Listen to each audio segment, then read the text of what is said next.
Tomorrow is Columbus Day, and the holiday will be observed on Monday. It marks 522 years since the Italian navigator put the New World on the map. For many Americans, that means a welcome three-day weekend, but some are taking a stand on what Columbus Day represents, the beginning of the end for Native ways of life in the Americas. They want to rename the holiday. We are joined now by the author of the Don't Know Much series of history books, historian Kenneth C. Davis. Good morning. Good morning. Always a pleasure. So why now? We've known a lot of these things for a while. We have known a lot of these things now. It's interesting to go back and look. It's the way we change the way we treat history. In 1892, Columbus was a symbol of progress and enlightenment. That's what the president said at the time. There was an exposition called the Columbian Exposition, which actually was better known as the Chicago's World's Fair. Columbus was seen as this idea of exploration and discovery and bringing things to the so-called New World, and it skipped the dark side of the story, that his arrival really marked the end of life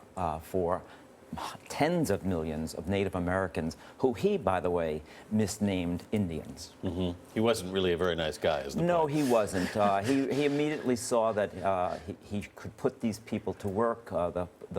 There was forced labor. The punishments were pretty draconian. Mm-hmm. He would chop off hands. He would crucify the natives if they didn't produce their quota of gold. How then, Kenneth, did this actually end up being a day? I mean, a holiday here? Interesting. Well, partly it's the way we like to tell history as a story of pride and patriotism, right, and somebody has an agenda.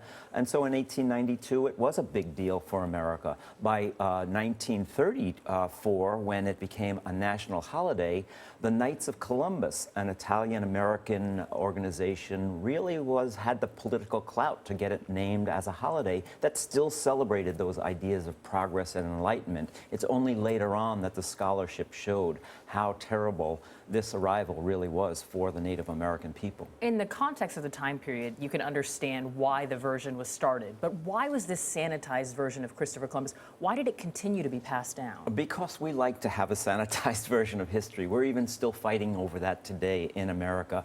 Who tells the story? Mm-hmm. We just had a fight over this in Colorado, where a school board wanted a history that leaves out civil discord and civil disobedience. But we can't tell history that way. That's not what history is really about. We have to tell the dark and the good side of the story, and that's certainly what I've always tried to do. It's a lot more interesting that way. So now there's this discussion about, as we see a movement already afoot in a number of places, to rename the day and sort of repurpose it, if you will. I'm not sure I'd call it Indigenous Peoples Day. I might send that back to the marketing department, but... Well, it's certainly caught on in Berkeley, California, and I believe Seattle.